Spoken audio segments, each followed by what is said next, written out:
பரிசுத்த நாமம் மகிமைப்படுவதாக. இதனால் இந்த காலைகளிலே கர்த்தர் நம்மை அவருக்கு பலப்படுத்தும்படி நமக்கு தருகிற வார்த்தை மீகா தீர்க்கதரிசன புஸ்தகம் அதனுடைய 4வது அதிகாரம் அதனுடைய 5வது வசனம்.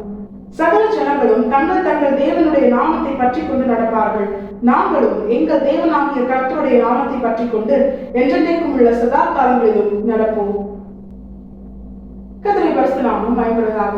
இதனால் இந்த வசனத்தை கொண்டுதான் தேவஜனங்களாக நம்மை இன்று அவர்கள் பலப்படுத்துகிறார்.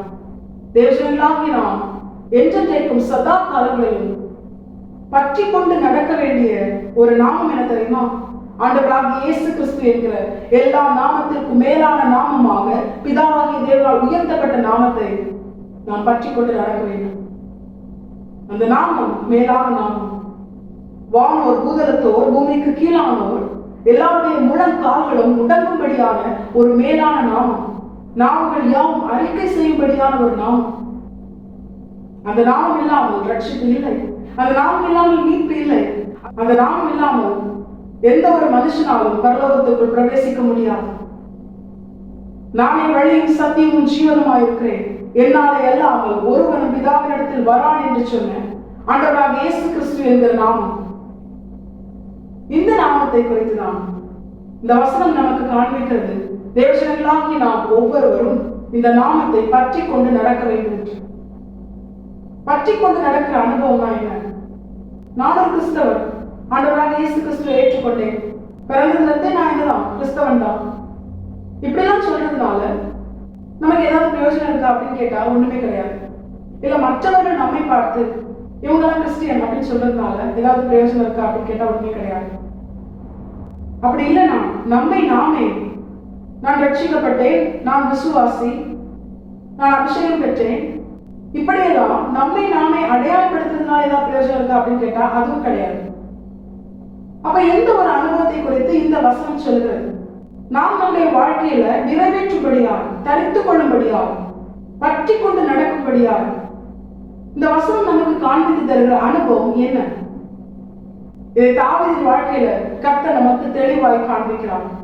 தாவீது தன்னுடைய வாழ்க்கையில கோலியாத்துக்கு முன்பதாக வந்து நிற்கும் பொழுது கோலியாத் தன்னுடைய தேவர்களின் நாமத்தை சொல்லி தாவீதை சபிக்கிறான். அப்பொழுது தாவீது சொன்ன வார்த்தை தான் 1 சாமுவேல் அதனுடைய 17வது அதிகாரம் அதனுடைய 45வது வசனம் தெளிவாய் சொல்கிறது. அதற்கு தாவீது பெலிஸ்தரை நோக்கி, நீ பட்டயத்தோடும் ஈட்டியோடும் கேடகத்தோடும் என்னிடத்தில் வருகிறாய், நானோ நீ நிந்தித்த இஸ்ரவேலுடைய இராணுவங்களின் தேவனாகிய சேனைகளுடைய கர்த்தரின் நாமத்திலே உன்னிடத்தில் வருகிறேன். இதைத்தான் தேவஜனங்களாகி நாம் நம்முடைய வாழ்க்கையை நிறைவேற்ற வேண்டும் என்று, இப்படிப்பட்ட ஒரு அனுபவம் நம்முடைய வாழ்க்கையில் இருக்க வேண்டும் என்று கர்த்தர் நம்மிடத்தில் எச்சரித்து உணர்த்துகிறார். இதிலிருந்து கர்த்தர் நமக்கு காண்பித்து தருகிற அந்த அனுபவம் என்ன? இன்று அனுகூலமான சூழ்நிலையில் நானும் நீங்களும் நம்மை கிறிஸ்தவர்கள் என்றும் ரட்சிக்கப்பட்டவர்கள் என்றும் விசுவாசிகள் என்றும் அடையாளப்படுத்துறதுனால, இல்ல மற்றவர்கள் நம்மை பார்த்து கிறிஸ்தவர்கள் என்று அடையாளப்படுத்துறதுனால தேவநாமம் மகிமைப்படுமா அப்படின்னு கேட்டா, அதை காட்டிலும் மீகா 4வது அதிகாரத்துல கர்த்தர் நமக்கு காண்பித்து தந்த வசனத்தின் பிரகாரம் அனுகூலமான சூழ்நிலையில் மட்டுமல்ல, பிரதிகூலமான, போராட்டமான, நெருக்கமான சத்துருக்கள் எழுப்பி மேற்கொள்ளும்படியாய் வருகிற அப்படிப்பட்ட ஒரு சூழ்நிலையிலும் தேவஜனங்களாகி நாம் கர்த்தருடைய நாமத்தை பற்றி கொண்டு நடப்பதைத்தான் வேதம் நமக்கு காண்பிக்கிறது. அதிலே தான் கர்த்தர் மகிமைப்படுவார். தாவீதின் வாழ்க்கையில சமாதானமாக தகப்பன் வீட்டில் இருக்கும் போதோ, இல்ல சமாதானமாக காட்டில் இருந்து ஆடுகளை மேய்க்கும் போதோ கர்த்தர் நாமம் தாவீதின் வாழ்க்கையில் மகிமைப்பட்டதா அப்படின்னு கேட்டா, அதை காட்டிலும் சிங்கத்திற்கு முன்பாகவும், கரடிக்கு முன்பாகவும், கோலியாத்துக்கு முன்பதாகவும் கர்த்தருடைய நாமத்தை பற்றி கொண்டு என்றென்றைக்கும் சதா காலங்களில் நடக்கிற அனுபவத்தை அவன் வெளிப்படுத்தினானே, கர்த்தரின் நாமத்தை விசுவாசித்து அவன் செயல்பட்டானே, அது நிமித்தம்தான் கர்த்தரின் நாமம் அதிகமாய் தாவீதின் வாழ்க்கையில் மகிமைப்பட்டது. தாவீதின் வாழ்க்கையில கர்த்தரின் நாமத்தை என்றென்றைக்கும் சதா காலங்களிலும் பற்றி கொண்டு நடக்கிற அனுபவம் தான். எப்படி தாவீது இவ்வளவு போராட்டத்தின் மத்தியிலும், பிரச்சனையின் மத்தியிலும், சிங்கம் வந்த போதிலும், கரடி வந்த போதிலும், ஒரு நாட்டின் ராஜாவும் ராணுவமே பயந்து எதிர்க்க முடியாமல் பின்வாங்கின அந்த கோலியாத் வந்து நின்ற போதிலும் தாவீது எவ்வளவேனும் பயப்படாமல் தான் கர்த்தரின் நாமத்தை பற்றி கொண்டு நடக்கிறவனாய் அவன் காணப்பட்டதுனால, அப்படிப்பட்ட அனுபவம் வாழ்க்கையில் இருந்ததுனால கர்த்தரை நம்பி அவன் செயல்பட்டான். சும்மா கர்த்தரை நாமத்தை பற்றி கொண்டு நடப்போம், கர்த்தரை நாமத்தை பற்றி கொண்டு நடப்போம்னா சமாதானமா இருக்கிற காலத்திலும் கர்த்தரை நாமத்தை பற்றி கொண்டு நடப்போம், பிரச்சனையான சூழ்நிலை நெருக்கமான சூழ்நிலையும் கர்த்தரை நாமத்தை பற்றி கொண்டு நடப்போம் அப்படின்னா சும்மா வாய்ப்பேச்சுல சொல்றதுக்காக மட்டும் இல்ல, கர்த்தரை நாமத்தை பற்றி கொண்டு தேவஜனங்கள் ஆகிய நாம் கர்த்தரை விசுவாசித்து செயல்படணும். அதுதான் கர்த்தரை நாமத்தை பற்றி கொண்டு நடக்கிற அனுபவம். கர்த்தரை நாமத்தை பற்றி கொண்டு நடக்கிறேன்னு சொல்லிட்டு தாவீது என்ன பண்ணல, கோலியாத்துக்கு பயந்து விலகி செல்லல. அவன் கர்த்தரை நாமத்தை நம்பி விசுவாசித்து அவன் செயல்பட்டான். அவனை வீழ்த்தும்படியார், அவனை அழிக்கும்படியார் தாவீது முன்னேறினான். அவன் பின்வாங்கல. ஏதாவது கர்த்தர் நம்மிடத்தில் எதிர்பார்க்கிறான். அனுகூலமான சூழ்நிலை தேவஜனத்தின் வாழ்க்கையில் இருக்கும்போது கர்த்தரை நாமத்தை பற்றி கொண்டு நடக்கிற ஒரு விசுவாச வாழ்க்கை, விசுவாசத்தினால் செயல்படுகிற காரியங்கள், இதிலே கர்த்தர் மகிமைப்படுவதை காட்டிலும் பிரதிகூலமான, பிரச்சனையான, நெருக்கமான, யாராலும் சமாளிக்க முடியாத அப்படிப்பட்ட ஒரு சூழ்நிலை நமக்கு முன்பாக நிற்கும் பொழுதும் தேவ பிள்ளைகளாகி நாம் என்றென்றைக்கும் சதா காலங்களிலும் கர்த்தருடைய நாமத்தை பற்றி கொண்டு நடக்கிற அனுபவத்தை வெளிப்படுத்தணும். கர்த்தரை விசுவாசித்து செயல்படணும். கர்த்தரை விசுவாசித்து கர்த்தர் சொல்ற காரியத்தை செய்யணும். ஒருவேளை அந்த நேரத்துல உலகம் நம்மை பார்த்து முட்டாள், பைத்தியம் அப்படின்னு சொல்லலாம்.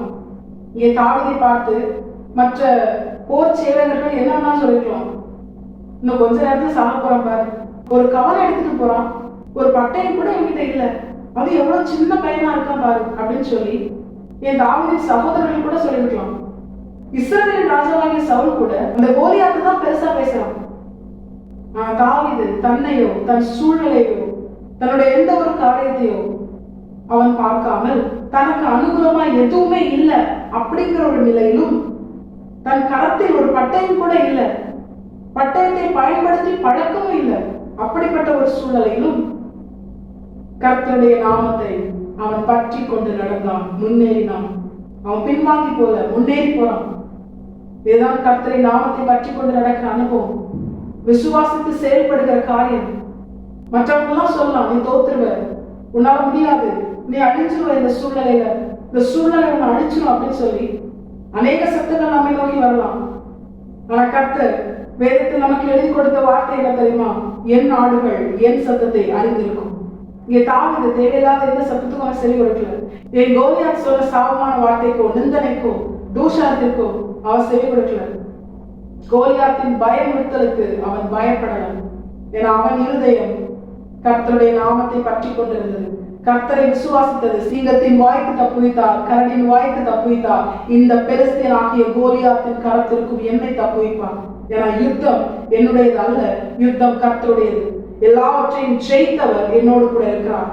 நான் அவருடைய ஜெயத்திற்கு பங்குள்ளவனாக மாற வேண்டுமானால் எனக்கு முன்பாக இருக்கிற கோலியாத்தை போன்ற எல்லா பிரச்சனைகளும் தாழ விழுந்து அழிந்து போக வேண்டுமானால் நான் என்ன பண்ணணும் தெரியுமா, எல்லாவற்றையும் ஜெயித்தவருடைய நாமத்தை பற்றி கொண்டு அவர் இந்த யுத்தத்தை நடத்தி அவர் ஜெயித்து எனக்கு அந்த ஜெயத்திலே பங்குள்ளவரா என்னை மாற்றுவார் என்று அவரை விசுவாசித்து நாம் செயல்பட வேண்டும். புரியுற மாதிரி சொல்லணும், ஆண்டவர் சொல்றதை கேட்டு செய்யணும்.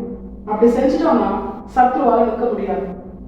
தேவஜனங்களாக்கி நாம் இதை உணர்ந்தவர்களாக கர்த்தருடைய நாமத்தை பற்றி கொண்டு அனுகூலமான சூழ்நிலையா இருந்தாலும் பிரதிகூலமான சூழ்நிலையா இருந்தாலும் பிரச்சனை, போராட்டம், நிந்தை, அவமானம், தூஷணம் நம்மை நெருக்கினாலும் எல்லாவற்றையும் ஜெயித்த கர்த்தர் அவருடைய ஜெயத்திற்கு என்னை பங்குள்ளவனாக மாற்றுவார் என்ற விசுவாசத்தோடு, யுத்தம் கர்த்தருடையது என்ற நிச்சயத்தோடு, சூழ்நிலையை கண்டு பயப்படாமல், பிசாசியோ கொண்ட மனிதர்களையோ சூழ்நிலையை கண்டு பயப்படாமல் கர்த்தரை விசுவாசித்து கர்த்தர் சொன்ன காரியத்தை செய்ய பின்வாங்காமல் முன்னேறி செல்வோம்.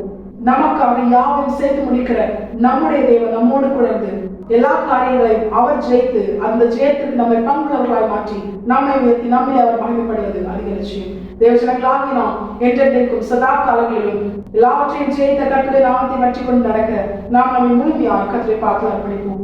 கர்த்தர் இந்த வசனத்தை கேட்ட அனைவரையும் ஆசீர்வதித்து வழிநடத்துவாராக. கர்த்தருடைய பரிசுத்தம் மட்டுமே மகிமைப்படுவதாக. மாரநாதா இயேசு வருகிறார். ஆயத்தமாவும் பிறரை ஆயத்தப்படுத்துவோம். ஆமென். பலன் ஒன்றுமில்லை என்று நான் அறிவேன், அவர் பலன் என்றும் குறைய